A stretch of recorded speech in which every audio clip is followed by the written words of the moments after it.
नमस्कार. UGC net exam preparation या चॅनलमध्ये स्वागत आहे. तसेच चॅनलला सबस्क्राईब करा आणि व्हिडिओला लाईक करा.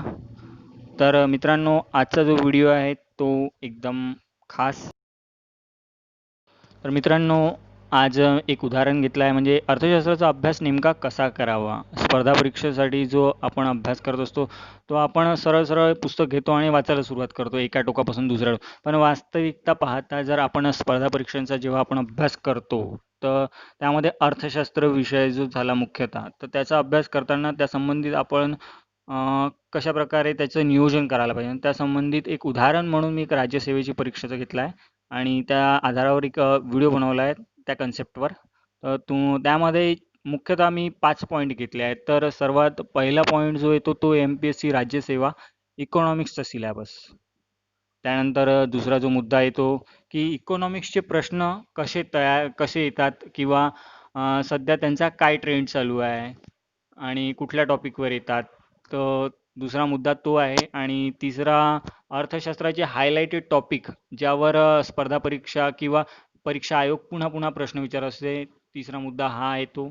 आणि त्यानंतर चौथा मुद्दा जो आहे त्यावर आपण इकॉनॉमिक्स संबंधित चालू घडामोडींवर कसे प्रश्न टॅकल करावेत त्या संबंधित बनवलेला आहेत. आणि पाचवा जो आहे तो MPSC राज्यसेवा इकॉनॉमिक्स, म्हणजेच आपण ज्याही स्पर्धा परीक्षेचा आपण तयारी करत आहोत तर त्या संबंधित कुठले बुक्स खरेदी करायला हवेत, तर ते सुद्धा महत्त्वाचं आहे. तर अशा प्रकारे हा व्हिडिओमधून आपण पाचही पॉईंटवर चर्चा करू आणि पाचही पॉईंट समजून घेण्याचा प्रयत्न करू, जेणेकरून जसं एखाद्या युद्धामध्ये जायला राजा किंवा त्याचा जो सेनापती असतो तो नियोजन करतो, तर त्याचप्रमाणे आपण एखाद्या विषयाचा अभ्यास करत असताना परीक्षेच्या दृष्टिकोनातून त्याचं नियोजन केलं तर आपल्याला निश्चितच सोप्या पद्धतीने आपण जास्तीत जास्त मार्क्स त्या विषयावर कव्हर करू शकतो.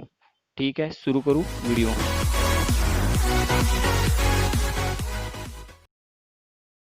पण पहिला मुद्दा आपला MPSC राज्यसेवा इकॉनॉमिक्स सिलॅबस. तर आपण जेव्हाही कुठल्या परीक्षेचा तयारी करतो तेव्हा आपण त्या परीक्षेचा सिलॅबस काढतो आणि सिलॅबस तर आपल्याला पॅरेग्राफमध्ये दिला असतो, पण त्याला आपण पॉईंट टू पॉईंट जर लिहिलं तर जेणेकरून आपल्याला माहिती गोळा करताना कुठली कठीण पद्धत जात नाही. कारण की जेव्हा आपण पेपर वाचतो, मॅगझिन्स वाचतो तेव्हा वेगवेगळे छोटे छोटे प्रश्न येतात, त्यांच्या आपण नोंदी करत जातो, पण एक्झॅक्ट आपल्याला त्यांची कॅटेगरी माहीत नसतं. तर जसं पॉवर्टी जर झालं तर आपण यामध्ये पॉवर्टी घेतलं तर पॉवर्टीमध्ये गरिबी आहे, तर गरिबी दारिद्र्य रेषा म्हणजे काय, कोणत्या देशात गरिबी सर्वात जास्त आहे, तर त्यांची कॅटेगरी जर केली तर आपण त्या कॅटेगरीमध्ये त्या प्रश्नाला ठेवू शकतो. तर यामध्ये आपण पाहिलं आहे, पहिला आहे इकॉनॉमिक सोशल डेव्हलपमेंट आहे, त्यामध्ये आर्थिक सामाजिक विकास. त्यानंतर दुसरा पॉईंट जो काढला आहे तो आहे सेन्सिबिलिटी डेव्हलपमेंट्स म्हणजे शाश्वत विकास. तिसरा पॉईंट जो आहे तो पॉवर्टी आहे. त्यानंतर इनोव्हेशन ग्रोथ समावेशक वाढ असतं. डेमोग्राफ म्हणजे लोकसंख्याशास्त्र अँड सोशल सेक्टर. इनॅक्टिव्हिटी म्हणजे सामाजिक क्षेत्रातील उपक्रम आणि योजना.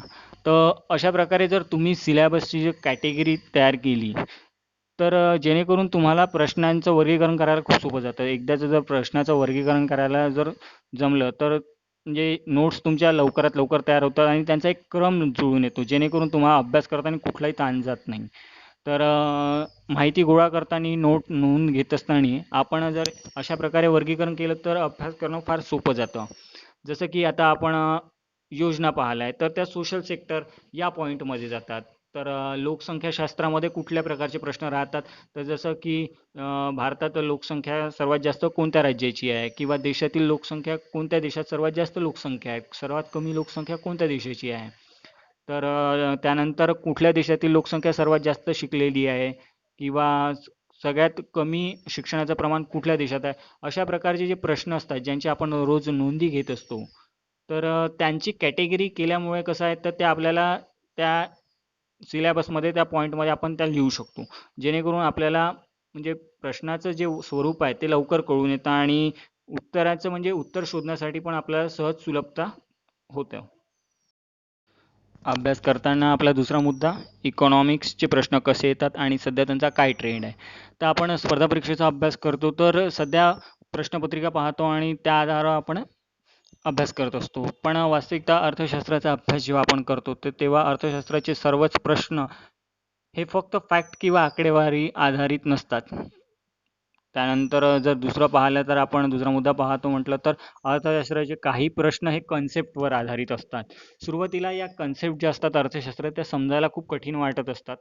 पण जर त्या एकदा जर आपल्या डोक्यात पक्क्या शिरल्या आणि त्या आपल्याला कळून आल्या तर त्यावर कुठलाही प्रश्न आला तर तो आपण हमखास सोडवू शकतो. आणि त्यानंतर तिसरा जो पॉईंट आहे तो थर्ड टॉपिकमध्ये आहे की अर्थशास्त्राचे 30% टॉपिकवर 60% प्रश्न येतात. म्हणजेच तुम्हाला काय ॲनालाइज चार्ट्स बघितल्यावर तुम्हाला मिळून म्हणजे बघायलाच मिळतं की प्रत्येक वेळेस कधी कधी चार्ट पण येतो तो इकॉनॉमिक्सशीच रिलेटेड असतो. आणि त्यामुळे त्याचा अभ्यास आपण जर करायचं झालं तर आपण जर अर्थशास्त्रामध्ये ते चार्ट्स पाहण्याची आपल्याला सवय होऊन जातं. पॉप्युलेशन चार्ट्स, पीक उत्पन्न, विविध चार्ट जे असतात ते आपण त्यात पाहत असतो. त्यामुळे आपला अभ्यास तिथेच होऊन जातो. आणि शेवटचा म्हणजे चालू घडामोडी, सरकारी योजना, धोरण, अर्थसंकल्प या आधारावर नेहमीच प्रश्न विचारले जातात. तर यांचा सुद्धा अभ्यास आपल्याला एक विशिष्ट वेळ निर्धारित ठेवून जर केला तर सहज सोपं जातो. कारण की चालू घडामोडी आहेत तर या रोज दैनंदिन घडणाऱ्या घडामोडी असतात त्यांच्या दैनंदिन नोंदी ठेवावं लागतो. तर एक छोट्या नोंदवहीमध्ये तुम्ही त्यांच्या नोंदी करू शकता. सरकारी योजनांवर तर एक मी स्वतंत्र व्हिडिओ बनवीन कारण की खूप मोठा टॉपिक आहे. प्रश्नपत्रिके जे आहेत त्या तुम्ही जमा करतात तर त्यांचं ॲनालाइज एका टेबलद्वारे जर केलं तर तुम्हाला म्हणजे अभ्यास करायला खूप सोपं जातं. तर एक उदाहरणासाठी मी एक तुमच्यासमोर प्रश्नपत्रिकेचं ॲनालाइज केलेलं एक उदाहरण ठेवलेलं आहे. ज्यामध्ये पॉईंट्स काढले आहे, सिलेबसला पॉईंटमध्ये डिवाईड केलं आहे आणि त्यानुसार इयरनुसार कुठल्या वर्षी कुठले प्रश्न आले आहेत. तर त्यामध्ये तुम्ही पाहत असाल की पहिलं पंचवार्षिक योजना जे टॉपिक आहे त्यामध्ये 1, 2, 3, 4 जे आहेत तर असे प्रश्न आलेले आहेत. म्हणजे 2019मध्ये सुद्धा त्यावर 2 प्रश्न आलेले आहेत हे आपल्याला दिसून येतं. तर अशा प्रकारे तुम्ही सिलेबसचं वर्गीकरण करा आणि त्यानुसार इयरलीनुसार त्या ज्या प्रश्नपत्रिका आहेत त्यांचं कॅटेगराईज करा.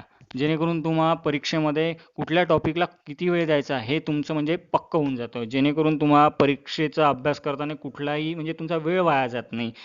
तर यासाठी प्रश्नपत्रिकेचं ॲनालाइज जर तुम्हाला वेळ वाचवायचा जर असेल तर प्रश्नपत्रिकेचं ॲनालाइज करणं हे फार महत्त्वाचं आहे. अर्थशास्त्राचे हायलाइटेड टॉपिक ज्यावर आयोग पुन्हा पुन्हा प्रश्न विचारत असते असे जे टॉपिक आहे. काही असे अर्थशास्त्रात असे टॉपिक आहे ज्यावर कुठलीही स्पर्धा परीक्षा घ्या तुम्ही त्यामध्ये नेहमी ठरलेलेच प्रश्न आहेत ते विचारतातच. तर त्यामध्ये मी 3 कॅटेगरी केल्या आहेत. तर पहिला आहे पंचवार्षिक योजना. या टॉपिकवर सर्व प्रकारच्या स्पर्धा परीक्षेत एक तरी प्रश्न असतोच. तसेच या टॉपिक मध्येच तुम्हाला जेव्हा तुम्ही हा टॉपिक स्टडी करतात किंवा हा टॉपिकमध्ये तुम्ही जेव्हा अभ्यास करता त्याचा तर त्यावेळेस तुम्हाला त्यावेळची परिस्थिती जी आहे राजकीय, सामाजिक, आर्थिक या घटकांची देखील माहिती मिळते. त्यानंतर मी दुसरा जो पॉईंट घेतला आहे तो आहे दारिद्र्य आणि बेरोजगारी. हा सुद्धा आयोगाच्या म्हणजे परीक्षा जो आयोग आहे तो नेहमीच या टॉपिकवर प्रश्न विचारत असतात. तर हा सुद्धा एक नजरेसमोरील मुद्दा आहे आणि या प्रश्नामध्ये आकडेवारीवर जास्त आपण भर देऊ शकतो किंवा दारिद्र्याची आकडेवारी आणि बेरोजगारीची आकडेवारी, त्यानंतर कुठल्या देशात जे बेरोजगारीचे प्रमाण जास्त आहेत वगैरे जे आहे असतं दारिद्र्य, बेकारी, तर यावर आपण एक नजर टाकू शकतो. त्यानंतर तिसरा महत्त्वाचा योजना. या टॉपिकवर तर पक्काच एक प्रश्न असतो कारण की जेव्हापासून 2014 पासून तर 19 पर्यंत जवळपास 137 योजना झाल्या आहेत. तर योजनांवर नक्की पक्की एक प्रश्न असतोच. तर योजनांचा अभ्यास करताना पण आपण प्रश्नपत्रिकेसारखं ॲनालाइज करायला पाहिजे कारण की योजनांमध्ये पूर्ण योजना वाचण्याची गरज नसतेच. तर त्यामध्ये काही टॉपिक असतो तर की योजनेच्या स्थापना दिन, योजना कुठे स्थापन झाली, योजनेचा उद्देश काय, त्यानंतर योजनेचा मूलभूत आधार वगैरे छोटं बेसिक. तर इतकंही जरी केलं तरी आपण त्या योजनेविषयी म्हणजे आपण प्रश्न सोडवू शकतो. त्या योजनेविषयी कुठलाही प्रश्न विचारला तर आपण आरामात त्याचं उत्तर देऊ शकतो. चौथा पॉईंट इकॉनॉमिक्सवर आधारित चालू घडामोडीत येणारे प्रश्न कसे टॅकल करावेत. तर यावर आपण एक बघू शकतो की आंतरराष्ट्रीय संघटना एक मुद्दा जर घ्यायचा झाला तर एक आंतरराष्ट्रीय संघटना यामध्ये आपण बघू शकतो की आपल्या देशातील प्रमुख म्हणजे आपल्या देशाला जे प्रमुख लोक भेट देतात किंवा भारताचे पंतप्रधान अमेरिकेला भेट देतात किंवा अमेरिकेचे पंतप्रधान भारताला भेट देतात किंवा रशिया, चीन, जपानचे जे पंतप्रधान किंवा अर्थमंत्री विविध देशांना भेटी देतात तर तेव्हा ते आपसात करार करतात. त्यांच्या बैठकी होतात त्यामध्ये काही ते करार करतात, तरतुदी ठरवतात, काही योजना तयार करतात किंवा धोरण ठरवतात व्यापार संबंधित, तर ते जे धोरण आहे किंवा योजना आहे, करार आहे, तर त्यांचा पण चालू घडामोडींच्या ह्याच्यात आपण म्हणजे चालू घडामोडीवर आधारित प्रश्न असतात, तर त्या भागामध्ये प्रश्न विचारले जातात. तर त्यामध्ये आपण 4-5 जे भाग आहेत, तर कुठले कुठले प्रश्न येऊ शकतात. एक तर आर्थिक करारावर येऊ शकतात, गुंतवणुकीवर विचारू शकतात. त्याचबरोबर 2 देशांमध्ये संशोधन करार होऊ शकतो. व्यापार संघटनेने केलेले करार जे असतात ते करार होतात. आर्थिक करार कधी-कधी रद्दही केले जातात. जसं की भारत-पाकिस्तान युद्ध झालं, तर भारत पाकिस्तानसोबत आर्थिक करार रद्द करतो. त्यानंतर आर्थिक धोरण ठरविले जाते. त्यानंतर बजेटवर सुद्धा भरपूर वेळा प्रश्न येतात. रेल्वेचं बजेट आणि पीक विमा योजना. तर असे विविध जे करार आहेत, तर ते एक करार हे चालू घडामोडी या कॅटेगरीमध्ये आपण लिहू शकतो. जेणेकरून अभ्यास करताना आपल्याला सोपं जातं. म्हणजेच एक प्रकारे जे दैनंदिन घडणाऱ्या अर्थशास्त्रामधील ज्या घडामोडी आहेत, तर त्या आपण आपल्यासमोर ठेवलेल्याच आहे. आर्थिक करार, गुंतवणूक, संशोधन, आंतरराष्ट्रीय संघटना आहेत. तर त्यामध्ये ज्या बदल होतात, जेही काही बदल होतात, जे करार होतात, ते सर्व आपण जर एका याच्यात नोंदी घेत गेलो, तर जेणेकरून आपल्याला परीक्षेच्या दृष्टीने आपण त्याचा अभ्यास करू शकतो. आणि निश्चितच बहुतांश स्पर्धा परीक्षामध्ये चालू घडामोडीमध्ये आर्थिक बाबींवरही भरपूरदा प्रश्न येतातच, की या देशासोबत भारताने कोणता करार केला, त्या देशासोबत कोणता करार झाला, सध्या कोणता करार रद्द केला. अशा प्रकारचे स्पर्धा परीक्षामध्ये विविध प्रश्न येतात. पण आपण त्यांची कॅटेगरी अर्थशास्त्रामध्ये करत नाही, तर आपण जी-केमध्ये करून टाकतो. ज्यामुळे आपल्याला अभ्यास करताना जी-केचा एक वेगळाच विषय स्टडी करावा लागतो. वास्तविकता जी-केमध्ये आपण केला तरी काही हरकत नाही. बट आपण इकॉनॉमिक्सचा अभ्यास जेव्हा करत असतो, तेव्हाच आपण जर या गोष्टींचा अभ्यास जर केला, की जेणेकरून आपण डीपली जेव्हा अभ्यास करत असतो, त्यामध्ये छोटे-छोटे प्रश्न कव्हर होऊन जातात. ज्यामुळे ते आपण परमनंटसाठी आपल्या लक्षात राहतात आणि हा सुद्धा एक बेनिफिट इथे आपल्याला मिळू शकते याबद्दल. आता आपण बघूया निर्देशांक. निर्देशांकांवरही भरपूरदा प्रश्न येतात. निर्देशांकाचा जे टॉपिक आहे, ते एक स्वतंत्र आणि वेगळं टॉपिक आहे. आणि जे आकडेवारीवर आधारित असतं बेस, त्याला आपण निर्देशांकाच्या कॅटेगरीमध्ये टाकलं तरी चालेल. तर निर्देशांकामध्ये आंतरराष्ट्रीय किंवा राष्ट्रीय स्तरावर जाहीर केलेले निर्देशांक या संदर्भात नेहमीच म्हणजे प्रश्न जे आहेत ते विचारले जातात.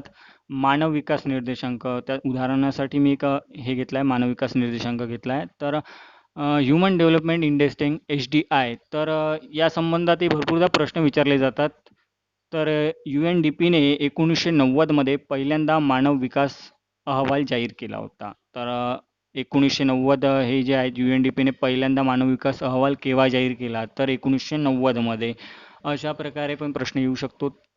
त्यामध्ये विविध देशांचे मानव विकास निर्देशांक मोजण्यात आले होते. त्यामागील प्रेरणास्थानी पाकिस्तानी अर्थतज्ज्ञ महबूब उल हक आणि अमर्त्य सेन यांची होती. तर महबूब उल हक आणि अमर्त्य सेन हे 2 नावं आपल्याला 11वी-12वीच्या अर्थशास्त्राच्या पुस्तकात ऐकायला मिळतात. तर महबूब उल हक यांना मानव विकास निर्देशांकाचे जनक म्हटले जाते, जे की पाकिस्तानचे होते. आणि 2010मध्ये हा निर्देशांकामध्ये म्हणजे बदल करण्यात आले होते आणि तो 3 घटकाच्या आधारे मग काढण्यात आला. त्यानुसार मानव विकास निर्देशांकाचे पुढील 3 निष्कर्षावरून म्हणजे मानव विकास 3 निष्कर्षावरून काढला जातो. त्यामध्ये पहिला आहे आरोग्य, हेल्थ, दुसरा आहे एज्युकेशन आणि तिसरा आहे जीवनमान. तर या आधारावर जीवनमानाचा निर्देशांक काढला. आरोग्यामध्ये म्हणजेच देशातील लोकांचं आरोग्य किती चांगलं आहे. त्यानंतर शिक्षणामध्ये ते लोक किती चांगले आहेत. जर शिक्षणाचा निर्देशांक पाहिला, तर शिक्षणाच्या निर्देशांकामध्ये आपण पाहतो केरळची साक्षरता सर्वात जास्त आहे. तर अशा प्रकारचे जे निर्देशांक आहेत, तर ते देश म्हणजे जगाच्या लेवलवर असतं. तर जीवनमानाचा दर्जा, तर जीवनमान निर्देशांक जो आहे, ती कल्पना आहे, तर एक्झॅक्ट स्टँडर्ड ऑफ लिव्हिंग म्हणजेच लिव्हिंग ऑफ स्टँडर्डही म्हटलं चालेल. तर 2011च्या मानव विकास अहवालानुसार भारताचा मानव विकास निर्देशांक हा 0.570 इतका होता. आणि 187 देशांची जी मानव विकासाची सूची होती, त्यामध्ये भारताचा जो क्रमांक आहे तो 134वा होता. आणि प्रथम क्रमांक जो आहे तो मानव विकास निर्देशांकामध्ये नॉर्वेचा होता, ज्याचा की रँक होता 0.943. तर सर्वात शेवटच्या क्रमांकावर कागो होता, ज्याचा क्रमांक होता मानव विकास 0.286 होता. भारताची गणना मध्यम मानव विकास म्हणजेच मीडियम ह्युमन डेव्हलपमेंट या गटात करण्यात येते. तर निर्देशांक टॉपिक जो आहे तो फार मोठा आहे. त्यामध्ये वयोमानाचाही निर्देशांक काढला जातो, लोकसंख्येच्या बाबतीत निर्देशांक असतात. तर या टॉपिकचा एक स्वतंत्र अभ्यास करावा लागतो, जेणेकरून याविषयी भरपूरसे स्पर्धा परीक्षामध्ये प्रश्न येतात. नेट झालं, सेट झालं. नंतरचा पॉईंट आहे अहवाल. यावरील प्रश्नसुद्धा निर्देशांकांप्रमाणेच येण्याची शक्यता असते. निव्वळ अर्थशास्त्र हे एक अर्थशास्त्र आहे असा विचार करून आपण प्रश्न तयार केले जात नाही, तर हे यावरून स्पष्ट होते. तसे अर्थशास्त्र व राज्यघटना यांचा परस्पर संबंध आपल्याला कधी कधी अनुभवायला येतो. त्यामध्येच मनी बिल ही संकल्पना तसेच अर्थशास्त्र व राज्यघटना या दोनही विषयांना पूरक आहे. त्याप्रमाणे जर आपण पाहिलं तर धनविधेयक ही संकल्पना जरी अर्थशास्त्राची असली, धनविधेयक जरी अर्थशास्त्राच्या बेसिसवर तयार होत असलं, तरी त्याची जी मान्यता प्रक्रिया आहे ती राज्यघटनेमध्ये दिलेली आहे. तर काही काही ज्या गोष्टी आहेत त्यांचा संबंध हा राज्यशास्त्रामध्ये असतो, तर काहींचा अर्थशास्त्रामध्ये. त्यामुळे जे अहवाल असतात त्यांचा विविध क्षेत्रातील किंवा विविध विषयांशी संबंध असतो, त्यामुळे त्यांचा सखोल अभ्यास करावा लागतो. बजेटच्या बाबतीतही आपण अशा प्रकारचा आपल्याला परस्पर संबंध असल्याचा दिसून येतो. आणि अहवाल वाचण्याची गरज काय आहे, तर आणि अहवालाचं महत्त्व काय, यासाठी मी एक उदाहरण दिलं आहे, जो खाली क्वेश्चन लिहिला आहे. तर तो जो क्वेश्चन आहे तो 2019मध्ये UPSCच्या एक्झाममध्ये आला होता. तर वास्तविकता जो हा अहवाल आहे, तर हा अहवाल बेस्ड प्रश्न होता. आता जे लोक अहवाल वाचत होते त्यांनी ऑब्विसली त्या प्रश्नाला सोडवलंच असेल. बट आता हा अहवाल आपल्याला वाचायला कुठे मिळेल, तर विविध ज्या संस्था असतात त्या वेगवेगळे आपले अहवाल प्रसिद्ध करत असतात.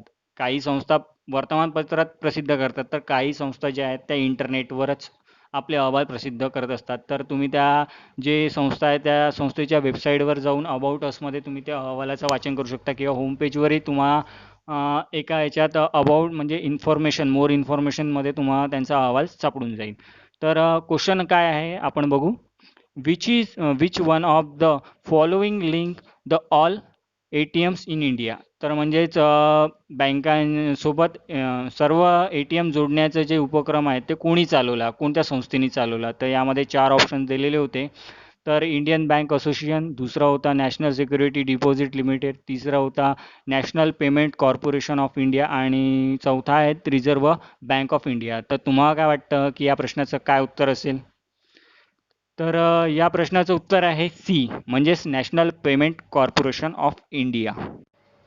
तर यामध्ये तुम्ही उत्तर बघू शकता, ॲन्सर सी आहे. तर national payment corporation of India, तर त्यांचा जो अहवाल जो प्रसिद्ध झाला होता, त्या संस्थेने डिजिटल पेमेंट या कार्यक्रमामुळे जी आहे ती संस्था चर्चेत आली होती. डिजिटल पेमेंटमधील NPCI ची सर्व कामे त्या अहवालामध्ये दिलेली होती. तर ते अभ्यासने अपेक्षित होतं.